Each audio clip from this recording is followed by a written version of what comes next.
welcome to the Five Side Podcast. It's Monday. Yep. Sorry, mind blank there. It is Monday. The clocks have changed. I lost an hour over the weekend. I'm quite upset, but it's still light outside when we're recording this, as opposed to it normally being, pitch black, essentially. It is currently international break, but there was some championship games on at the weekend and lower leagues. We'll go straight into it. We'll talk about Alloa 2, Air 2. A bit dismal for Air, isn't it?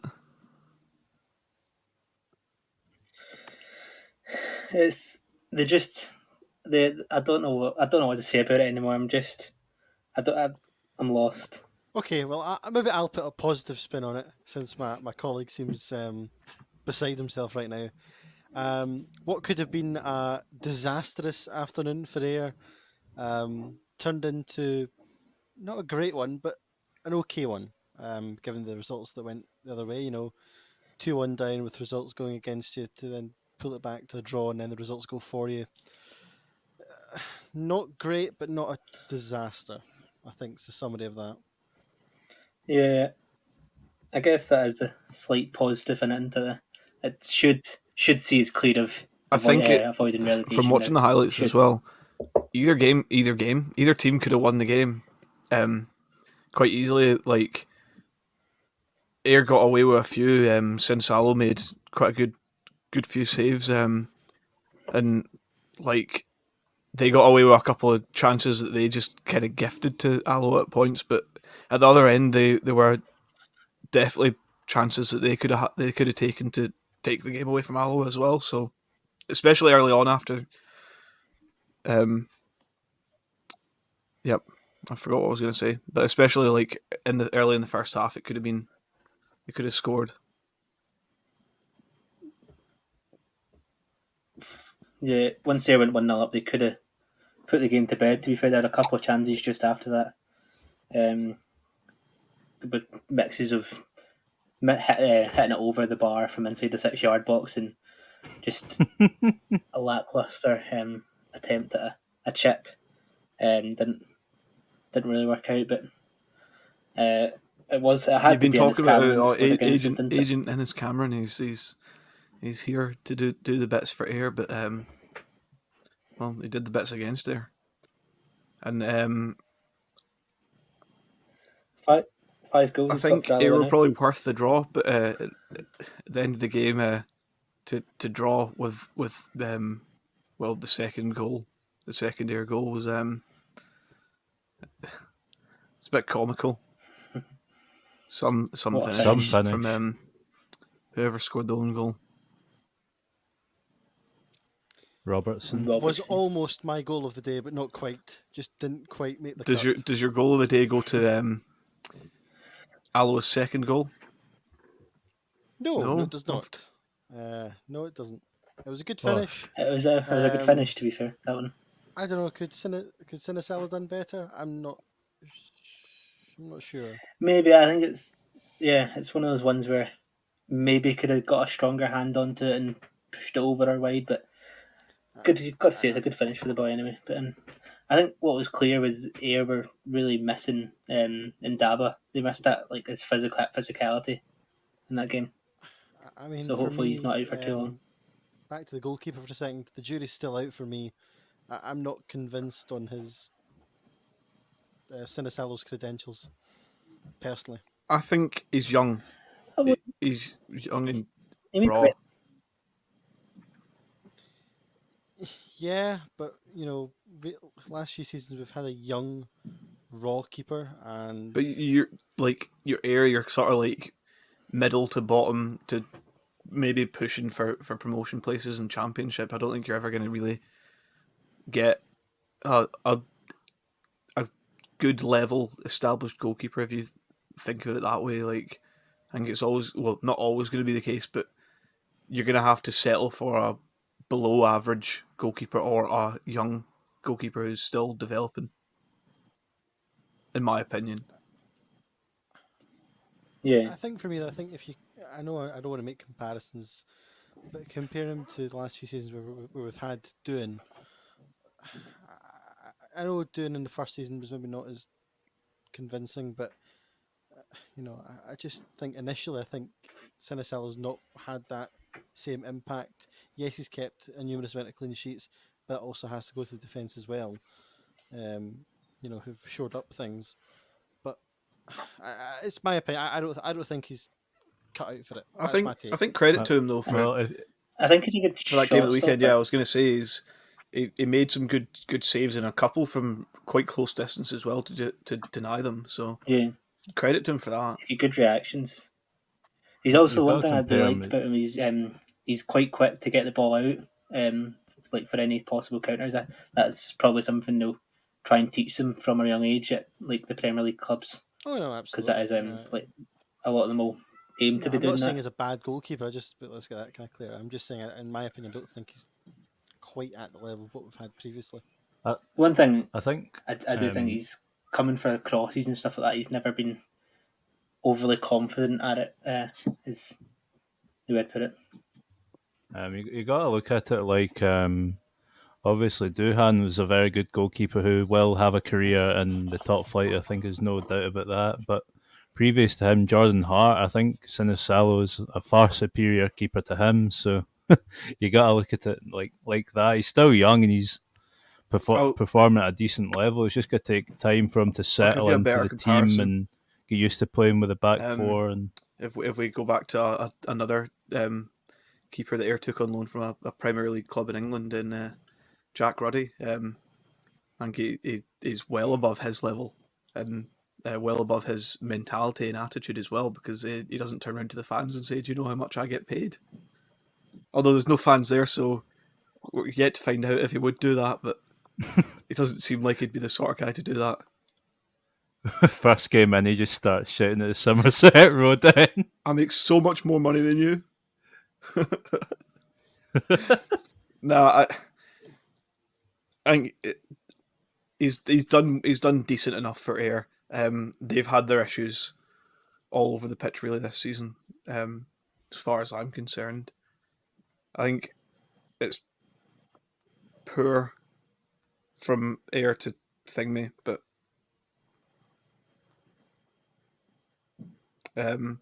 it's poor from Ayr to not go and win that game against Alloa, who are, well, bottom of the table, relegation favourites. But at the end of the day, to draw it after going behind twice is not the worst situation to be in, to be honest. And hopefully they can push on and sort of build as the weeks to come, and just a strong finish to the season.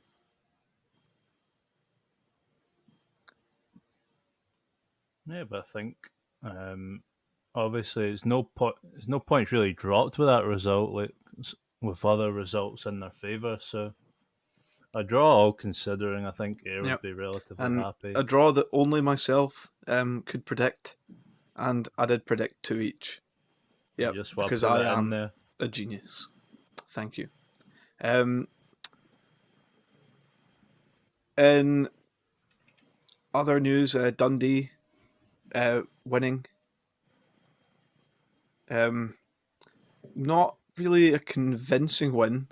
They did make it difficult for themselves against Dunfermline, conceding 2 very quick goals. Uh,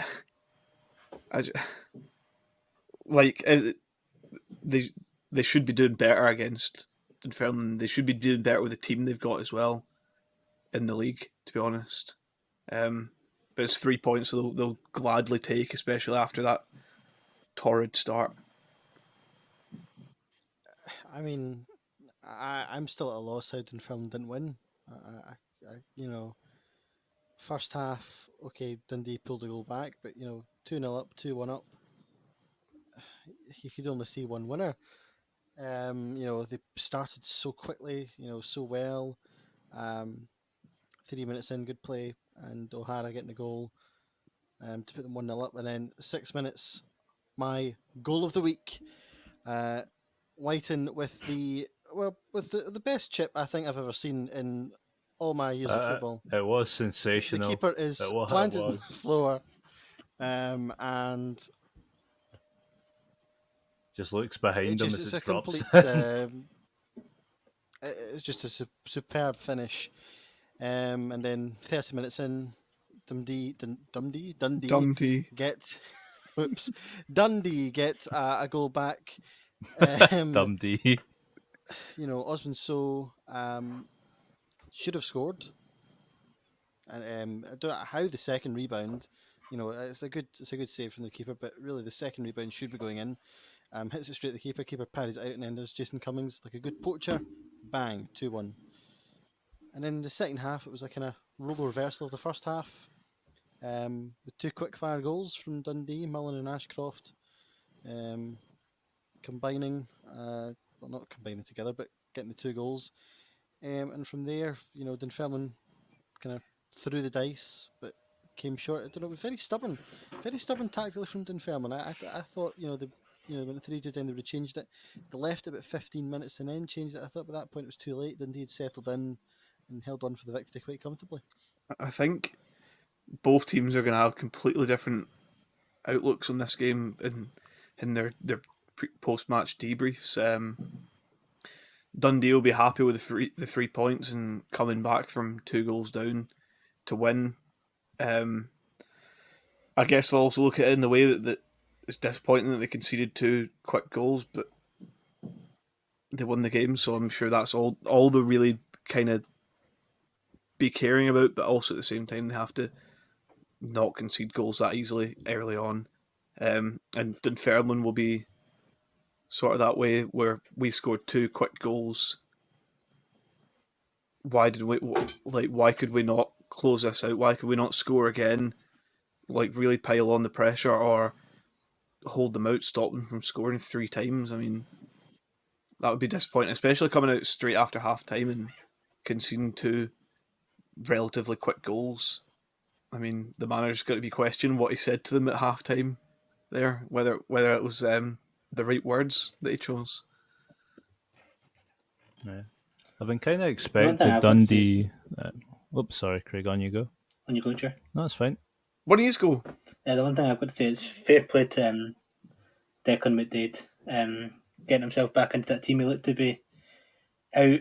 He was getting sent on loan to Partick. He seemed to be nowhere near the first team at that point, and he's managed to fire himself back in, putting in good performances, and they've won 4 out of the 6 games since he's came back in properly. Yeah, I did think when it was announced that he was going on loan to Partick that it was a bit of a weird one. And obviously all the lockdown and stuff happened again, and that move didn't transpire, and eventually was cancelled. And I think they'll kind of be glad for it because he has been good since he's been back in the side, and obviously doing something right to. He obviously was doing something right to get in the side in the first place, to have the possibility of a loan cancelled. So yeah, fair play to him. Yeah, I thought, well, at his time at Ayr, he was on his day, he was unplayable, but just his final product perhaps lets him down to get an opportunity to maybe move to a Premier League He was a side. very inconsistent player.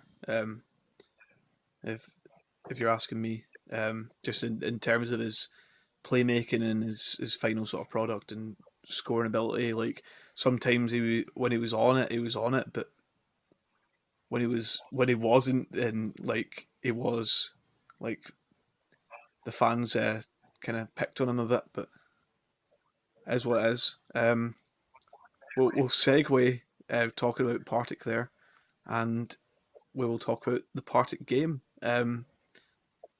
A win for Partick. After their fans just seem to have a meltdown just every second week at the moment, but it was a win away to Adrionians.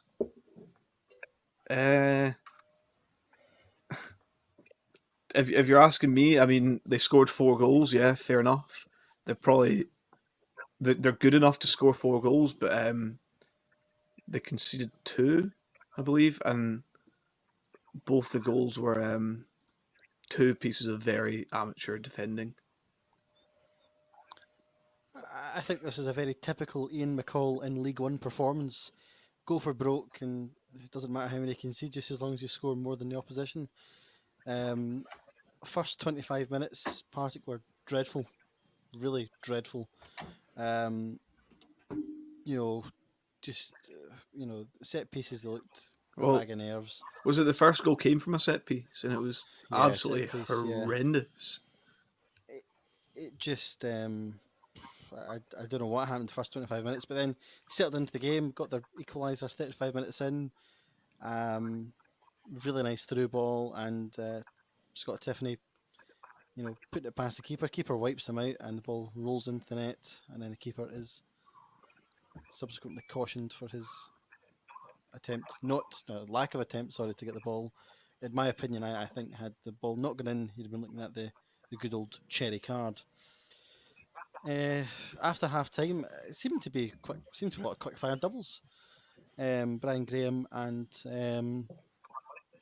Conor Murray getting in 2 goals in the space of 2 minutes, and that really just kind of put the game beyond Airdrie, to be honest. Did a few huffed and puffed, but couldn't really blow the house down for to get the goal. Tiffany get the 4th goal of the game, and then Roy getting a goal back. It was only ever going to be a consolation goal because I think that the defending for that goal was worse than the first Airdrie goal. Yeah, it wasn't great. But I don't think any of the back four knew where they were meant to be, or the midfielders that were there either. They all just sort of ran, converged on the ball, and then it broke through, and it was, yeah. I think that's probably what happened though when you made 5 changes. 5 changes before the 70th minute. I think that complete change of team would, be a bit of kind of settling in for that to happen, and then the cherry card in the 78th minute for the Airdrie player Crichton, and that was pretty much the game done. Not much else to report, but I think if McCall gets Partick playing like he got Ayr playing in League One, and they just start scoring goals for fun, okay, they'll concede a few. Yeah, they'll be up there. They'll win the playoffs, and I think, yeah, they could potentially sneak it back into the championship. They've had a very up and down season though, so it's difficult for me to see them actually picking up a sort of a run of scoring lots of goals and winning games. Is a bit like, I know that they've only just started again, but it's not looked great for them, and I think that a lot of their fans are kind of echoing the same message that they get week in, week out. There's different issues and different disappointments, but 3 points is huge for them, to be honest, and hoping for their sake that they can kick on from it, to be honest.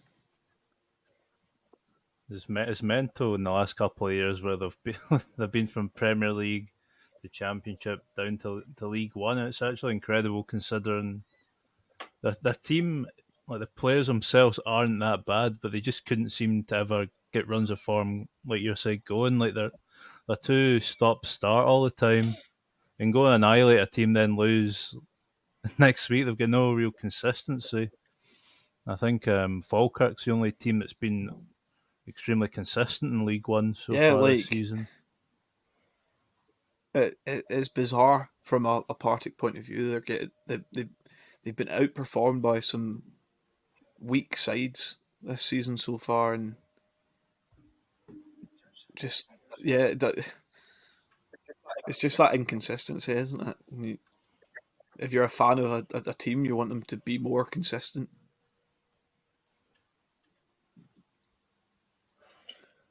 Yeah, I've got to agree with that. Yeah, like Billy said, if they can get the goal scoring form out of them, going in that league, it's a league where you can rack up a good run of form against teams like scoring goals. They're good teams in the league, though. Falkirk, like Jer said, Cove Rangers, who You say good teams, but but for the league they're good. Cove Rangers, who have have built quite a good team again. They look to be wanting to continue their stepping up the leagues. Another team that's been. I'll be surprised if You'd be surprised of what? I'll be surprised if second bottom in the championship lose the playoffs. True, depends who it is though. Another team who have inconsistent form at the moment, or rather consistent over the last two games. Hearts, 2 losses on the bounce. One to Brora Rangers in the Scottish Cup, and one at the weekend to Queen of the South.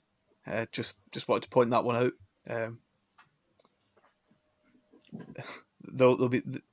They'll find something to blame it on, but yeah, two poor results in the space of a week is not good. I have no idea how Robbie Nielsen is No, still but in a job there at is this rumors. point. There's rumors of them speaking to other managers as replacements before they've even sacked the current manager. So I hope for their sake as well. I hope that they can sort something out, because they should have easily done a lot better in this league, but now they've made it difficult for themselves. If they play the way they have been in the championship, they're going to go straight back Well, down. they're putting themselves under some pressure if they keep going with these results. These inconsistent results is other teams could catch them, or put pressure on them at least. And I think they'll still comfortable in the title. It's like a limp horse galloping into the stable. It'll get limp there, but horses don't exactly gallop. it'll get there, but it'll take a bit of time. Yes, it will take a bit of time. Elsewhere in Championship, Inverness 1-0 Keep winners those limp over horse. Arbroath, and Wraith 1-0 winners over Morton.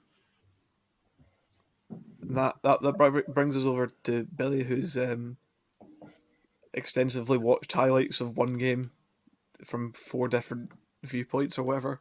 So I'll just let him take away with that. Well, thank you. Yes, I was delighted to be at Ainsley Park from the comfort of my own house, due to ongoing current restrictions, as I watched Edinburgh City take on Stenhousemuir on a kind of spring-like day that it was. Both sides were looking for a victory. Edinburgh to keep the pressure on Queen's Park, and Stenhousemuir to push themselves towards the playoff places, but it was the home side that did get the 3 points. Opened the scoring after 16 minutes, and Rafael De Vita getting the ball past the goalkeeper from a tight angle after a good through ball from Brown. Stenhousemuir had a few chances in the first half. Could have maybe scored 1 or 2, but over the bar, wide. Everything but the goal. Edinburgh City also had a few chances as well, but again, nobody could find the breakthrough until after half time. And it was that man, De Vita again, another terrific finish past the goalkeeper. And that was a very nice goal, which put the kind of breathing space between Edinburgh City and Stenhousemuir. 11 minutes later, Stenhousemuir got a goal back, and probably it was what they deserved. It was a cross in from Botti Biabi, and Mark McGuigan. The angle isn't great. Is it a head or is it a shoulder? I don't know, but it's some sort of body part into the goal, and that brought the game back within touching distance for Stenhousemuir. They really should have an equaliser, a few good chances, but couldn't take them. And then the game was settled in the 92nd minute. Danny Handling, a real stramash in the penalty area, and scored the goal to make the game beyond doubt. And then there was a bit of an incident at the end where we had a red card and 2 yellows. It was a strong tackle, a very, very strong tackle from Liam Henderson, which led to an absolute 22-man melee, which resulted in Stenhousemuir's Craig Little being sent off for I'm not really sure what, because the camera angle wasn't particularly great. I presume it was for a punch or a push or something of that description. But full time, Edinburgh City 3, Stenhousemuir 1. Edinburgh City 7 points behind Queen's Park in the top spot, having played a game more than them. Thank you. I know Matt's been gagging to say something, and I'm going to let him now. I'm going to let him take a couple minutes to have his laugh at Hearts, because I know he's been dying to do it for the last week now. So Well, the way I look at it is the fact that they've been given the budget, the squad, the players, albeit quite old, to completely and utterly walk away with that league. And when you can completely walk away with a league, you can do what Celtic had done over the last couple of years, which is put a lot of focus into cup games as well, which means you've got no real excuse to lose games like they've been losing. And I think, as has previously been mentioned on this by Craig originally and then other people passing on, they're a bang average team with a bang average manager, if they're lucky, with just enough quality in the team that they're going to actually walk away with this league. They will win it. They'll win it by at least 10 points, if not more. But my God, they're not very good. And they'll be lucky to stay up next year if they don't make some serious changes. But if there's any truth in some of the rumours going by who they're going to be bringing in, then that could possibly make them a little bit more optimistic. well, I think it was announced. It was announced today that one of their old experienced dying on his feet players will be leaving the club in the summer. And I'm sure he won't exactly be missed. To be honest, he's done well for them, but certainly come to the end of his time, and certainly not a Premiership quality player anymore. It's also rumours of them supposedly signing Shea Logan from Aberdeen in the summer as well. Another old man. He is an old man, but he's probably not a terrible signing for them, to be honest. I don't think. I think they're pretty solid. Shea Logan's a right back again. Yeah, he's a right He's not back. played now, but I can't remember where he plays. Yeah, he is. They not got a good right back. I don't know. He's about 45 years old, is he not? You mean Craig Halkett, who's 25? 45. Yeah, that's what I thought. No, Michael Smith, an internationalist. I thought he was about 45. 32, but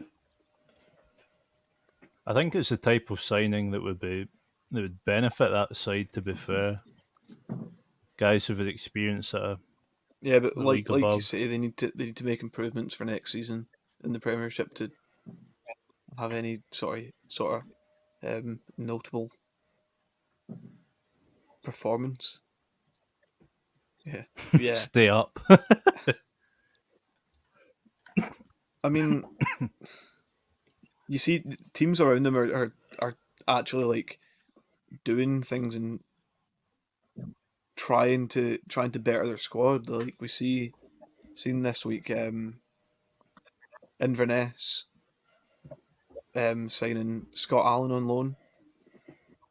I understand that obviously he's had a tough time of it recently with illness and not being able to play regular football, but I mean it's an ambitious signing from Inverness to push on for the end of this season and try and get up there and get playoffs.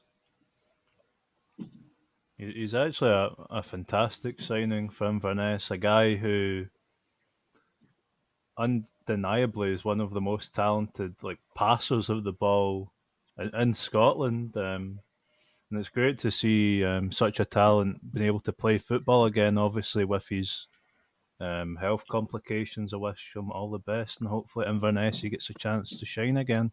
Hopefully. Hopefully that league just continues being spicy and unpredictable. And it was unpredictable for Billy at the weekend, who got flat 0 in the predictions. Nearly. I'd like to make a comment on that. The championship is full of BS results from BS teams. Unpredictable results from unpredictable teams. And Matt came very close to flatlining as well. He picked himself up 2 points only. Craig, ever consistent, 6 points. Nicely done. And myself and Richard on 9 points.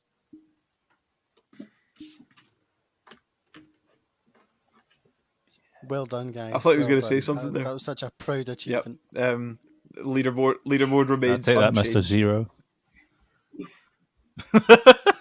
Matt 23 points ahead. Craig and Billy, that fight for second's quite interesting, and well, myself and Jude would have an opportunity in the weekend coming up to do something, to do some catching. So it is Scottish Cup weekend.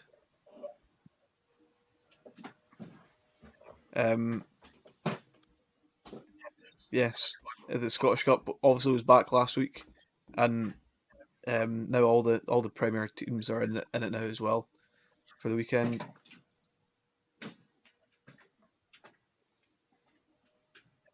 Yes, there is Championship on as well this week. But so we'll start off in the Championship, and we're going to do our predictions for the week. As we will be back on Thursday with our Scotland team round-up. So if you'd like to start us off, Craig, Raith v Dunfermline. Easy as you like. 2-0 to Wraith Rovers. Not for me. It's going to give my usual prediction of score draw 1-1. I'm going to say 2-1. I'm going to go to with Raith. 1-0 Wraith.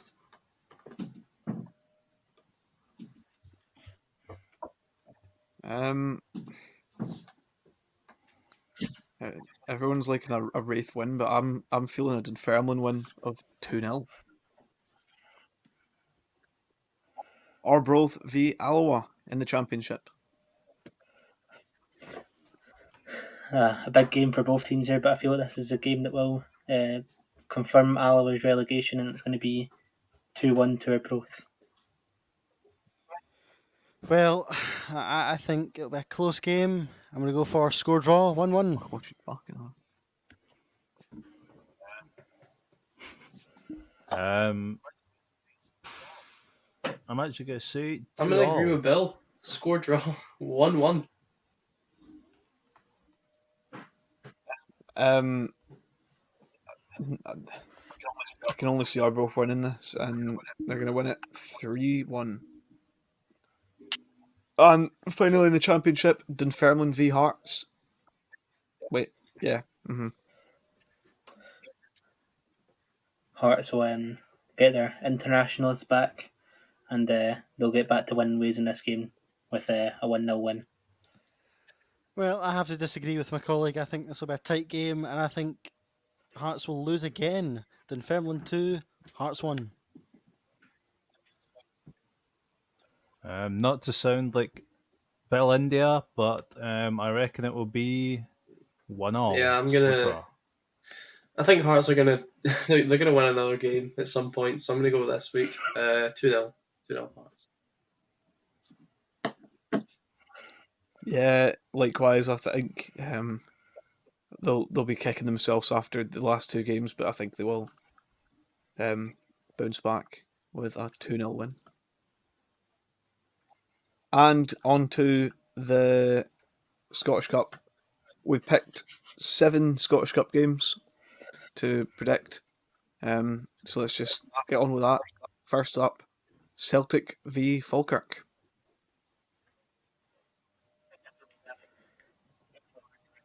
I think this will be a straightforward win for Celtic. I'm going to go for 4-0. Yeah, Celtic win, but not as comfortable as that. 2-0.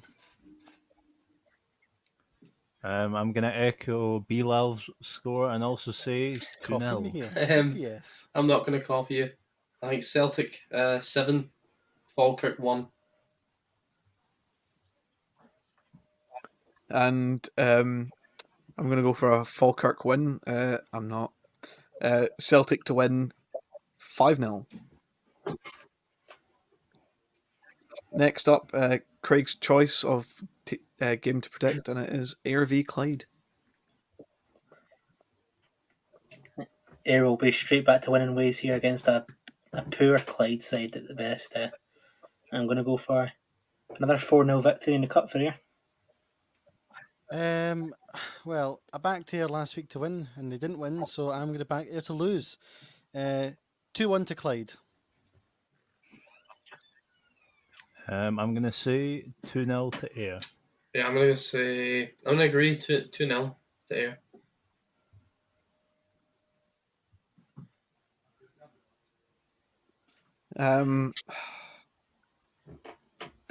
Like Craig said, it is a poor Clyde side, but Ayr aren't exactly inspiring much at the moment, but I think they will nick it 2-1. This moves us on to my pick, although Matt tried to pick it as well, but I'd got there first, is Formerton United v Motherwell. I actually think this could be quite a close game in the end. I think Motherwell will win it, but just 2-1. Yeah, this is a tough one for me to call. I think Motherwell will win it 1-0. Well, I'm actually going to go. Motherwell are going to thrash them 5-0. Formerton, not as bad a side as we're giving them a bit of credit for. I think they're going to pull off not a full cup set, but they're going to get a little Bill K going, one each.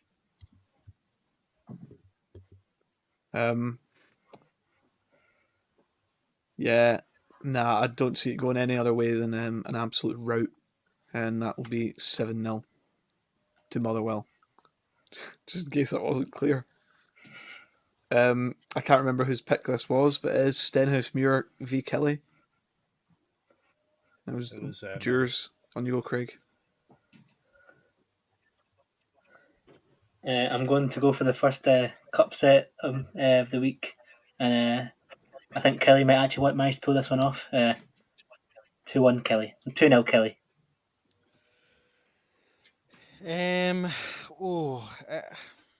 Having watched Stenhousemuir on Saturday, I haven't watched Kelly this season. 1-1.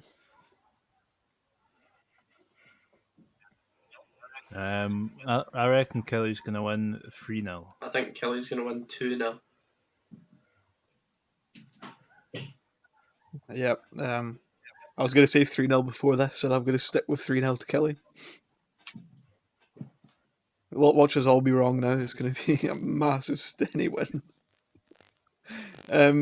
Next up, Brora Rangers, the masters of the cup set against Stranraer. Brother Rangers will continue their cup run here, and it will be 3-1 to them.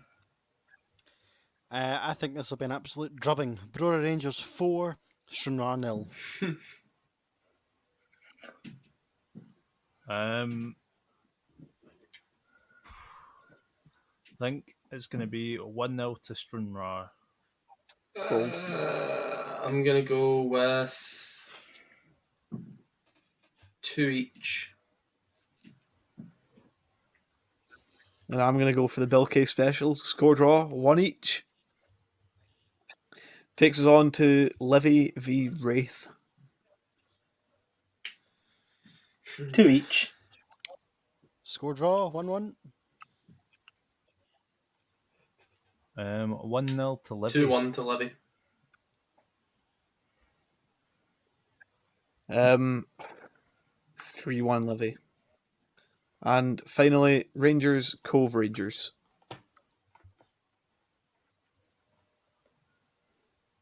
I think Rangers might win this one. Which one? I don't know which Rangers. It is a tough choice. 7-0 Rangers. The Rangers. That's getting edited. Just so you knew which one it was, sure. So for me, it will be Glasgow Rangers 5, Cove Rangers 0. I'm going to say Glasgow Rangers 4. Yeah, I'm going to agree with Cove Rangers, no. the main orange manager. 4-0. And I'm going to hit you with a cup set. I knew that was coming. 1-0 to Cove Rangers. And that brings us to it. There is other games, obviously, in the Scottish Cup, but far too many for us to predict. We are inconsistent at best currently, so we'll move on. We will be back on Thursday, I believe, Thursday evening, to do our roundup of the Scotland international team results from the World Cup qualifiers. Until then, if you'd like to say goodbye, Matt. Yep, thanks again everyone for listening, and once I get a new laptop sorted, I will be much more vocal. Craig. Goodbye. I also in need of a new laptop, so hopefully technical issues shouldn't be bothering us for too much longer. We'll set up a Just Giving page for Craig to get a new laptop if you'd like to donate anything. I think you prefer Just Eat.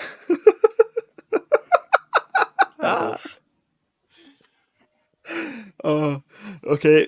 On that note, Joe, would you like to say goodbye? As always, thanks to anyone that's listened for that long. Remember to send us your predictions on any of our socials and see if you can beat us. It's not difficult. Everyone has so far. Billy. I forgot his name there. I usually get called Billow at this point, but that's quite all right. Yeah, thanks everyone for listening. May the ball roll kindly this midweek for you all and for the weekend ahead.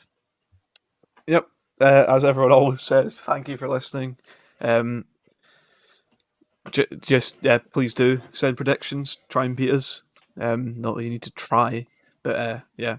Share this with your family and your friends, your mum, your dad, your dog's cousin, just anyone really. And we'll see you next time out.